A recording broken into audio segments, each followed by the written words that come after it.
ఈరోజు మన ఛానల్లో టీ టైమ్ స్నాక్గా అలాగే స్కూల్ నుంచి వచ్చిన పిల్లలకి ప్రోటీన్ రిచ్గా ఉండే మసాలా వడను తయారు చేస్తున్నాను.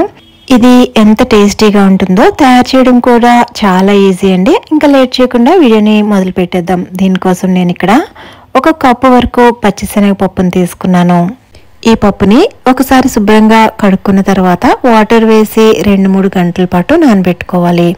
నేను ఇక్కడ ఆల్రెడీ నానబెట్టింది చూపిస్తున్నాను. ఇలా 2-3 గంటల పాటు నానబెట్టుకున్న తర్వాత దీన్ని అస్సలు వాటర్ ఏమీ లేకుండా ఇలా మిక్సీ జార్లోకి తీసుకోవాలి.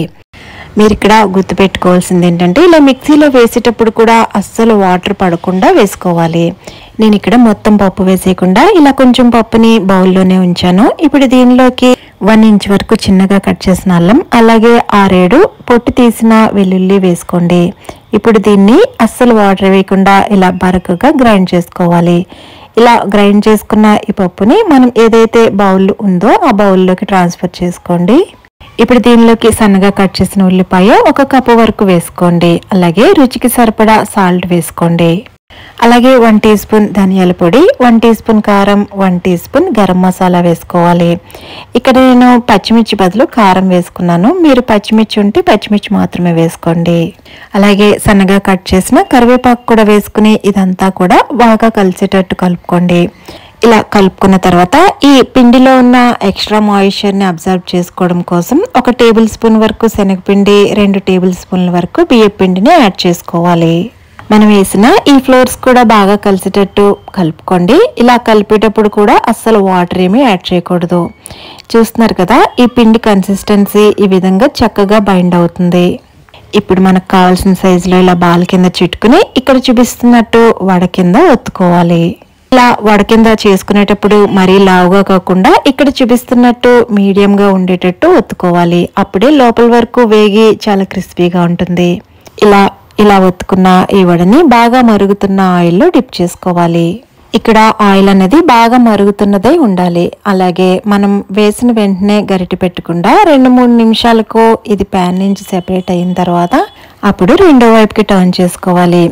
ఈ వడలు పూర్తిగా వేగినాయని మనకి ఎలా తెలుస్తుందంటే బబుల్స్ రావడం ఆగుతుంది. అప్పుడు వరకు వీటిని వేపించుకోవాలి.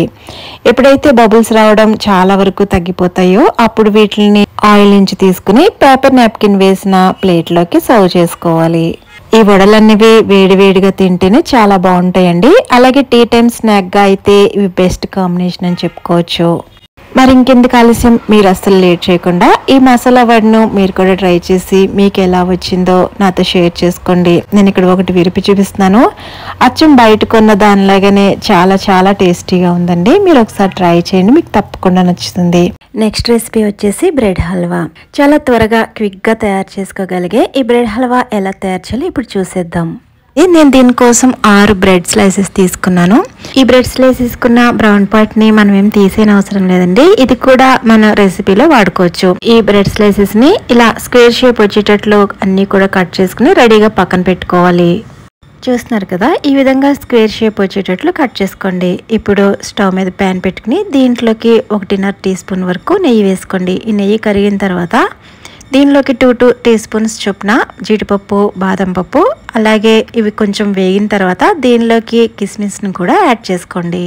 ఇలా బాగా వేగిన వీటిని ఒక ప్లేట్లో వేసుకోండి. ఇప్పుడు అదే ప్యాన్లో మనం కట్ చేసుకున్న బ్రెడ్ స్లైసెస్ని ఇలా సగం వరకు వేసుకోవాలి.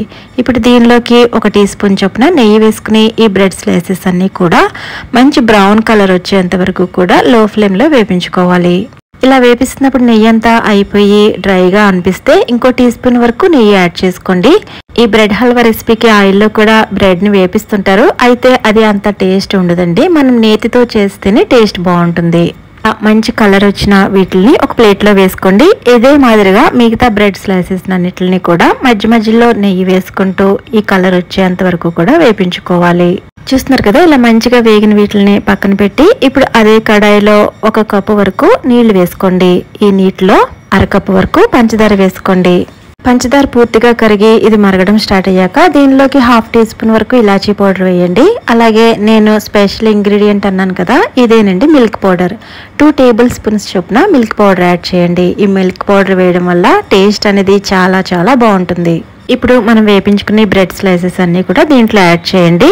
ఈ షుగర్ సిరప్ అంతా కూడా బ్రెడ్ స్లైసెస్ పూర్తిగా పీల్చుకునేంత వరకు కూడా ఫ్లేమ్ని స్లోలో ఉంచుకోండి. చూస్తున్నారు కదా, ఇలా పూర్తిగా పీల్చుకున్న తర్వాత ఇప్పుడు ఫ్లేమ్ని మీడియంలో పెట్టుకుని ఇది పూర్తిగా ఇలా స్మాష్ అయ్యేటట్లు కలుపుకోవాలి. ఇప్పుడు మనం ముందుగా వేపించుకున్న ఈ డ్రై ఫ్రూట్స్ని కూడా దీంట్లో యాడ్ చేసుకోండి. ఇలా డ్రై ఫ్రూట్స్ యాడ్ చేసిన తర్వాత కంటిన్యూస్గా ఇలా మీడియం ఫ్లేమ్లో కలుపుతూ ఉంటే నెయ్యి అన్నది రిలీజ్ అవుతుంది. అంతేనండి, ఇంకా బ్రెడ్ హల్వా రెడీ అయిపోయినట్టే. ఇది ఫ్రిడ్జ్లో పెట్టుకుని కూల్గా తినొచ్చు, లేదా ఇలా వేడిగా కూడా తినొచ్చండి. చాలా చాలా టేస్టీగా ఉంటుంది. ఒకసారి ట్రై చేయండి, మీకు చాలా బాగా నచ్చుతుంది. ఈ వీడియో నచ్చితే లైక్ చేయండి, సబ్స్క్రైబ్ చేసుకోవడం మర్చిపోవద్దు.